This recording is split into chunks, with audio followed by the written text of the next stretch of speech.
All right, thanks for joining us here at Weather Nation. We got a special treat joining us from the Caribbean. Our very own meteorologist David Neal, right there in the center of your screen. On the far right, also a treat, meteorologist Joel Barnes, but he's sitting here in studio. We do have 2 active tornado warnings. We're going to get into the tropics here in the next little while, but Joel, do you want to get into those tornado warnings here before anything else? Yeah, we'll check back in with Chris and David here coming up. We do have 2 tornado warnings in southern Louisiana, one in the Golden Meadow area. Let's take a look at that storm just to the northeast of Leeville. This warning is out till 5:15 Central Time. This will be in the Golden Meadow area. It looks like here within about the next 10 minutes is a radar indicated tornado.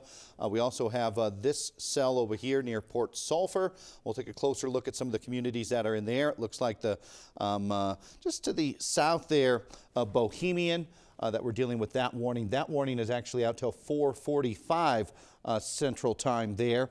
This storm will be in the Port Sulphur area. So both these are showing some signs of rotation as they are working their way to the north. Eventually, it looks like pushing into New Orleans. So that's an area that we are going to have to keep an eye on tonight. Also, an area we're going to have to keep an eye on is out in the Caribbean. We do have an 80% chance, Chris, of development. Could be Beatrice, right? Yeah, this could be our next tropical storm. Of course, this is on the eastern Pacific side of things, so this is not going to impact anybody, certainly into the lower 48 and down throughout most of the Caribbean. The greatest impacts would be for those of you in around Acapulco. 80% chance this area low pressure out here develops into our next named storm within the next 5 days. 50% chance this develops within the next 48 hours. So watch this system. It's going to kind of drift, slowly lift this way north. Again, if you're watching from Acapulco, Mazatlan on south, you'll be seeing some of those impacts here into southwestern Mexico, also along the Guatemala coastline. So this is currently what's being termed an invest or an area of investigation for possible development. And as Joel mentioned, this would become Tropical Storm Beatrice if it does develop at this point as expected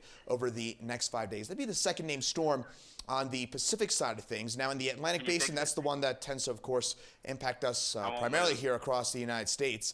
The next storm would be Brett, and we already had Arlene. That was, of course, earlier on in the season, but now it would be Brett and Cindy. The current Hurricane Center forecast calls for 11 to 17 named storms coming up here in the 2017 season. Now, but for a bit more on the tropics and also a look back on Hurricane Matthew and the kind of the wake of devastation it left across the Caribbean, I guess send things back over to Joel, who's got our special guest online. David, thanks for spending some of the time on your vacation with us here at Weather Nation. Tell us a little bit about where you're at currently.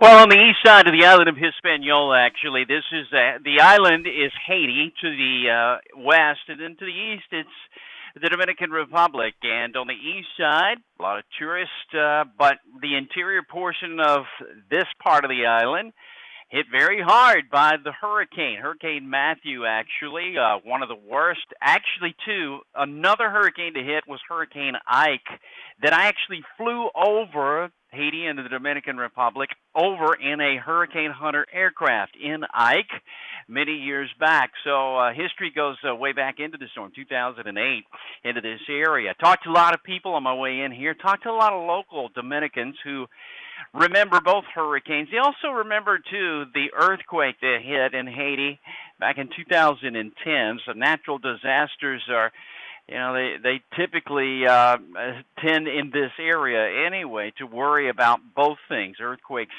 and hurricanes. But now with hurricane season beginning, they do remember Matthew from last year.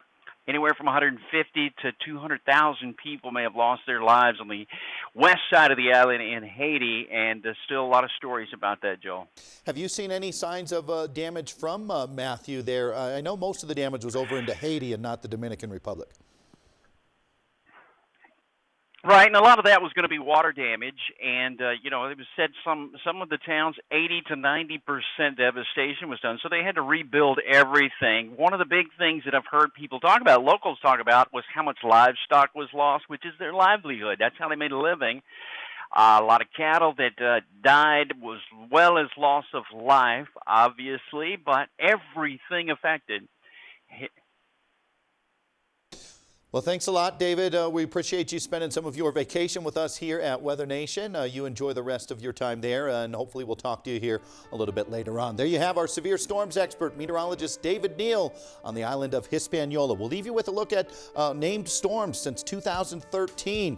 We saw 14 last year and 6 hurricanes, and we'll see how this year shapes up. Thanks for checking us out.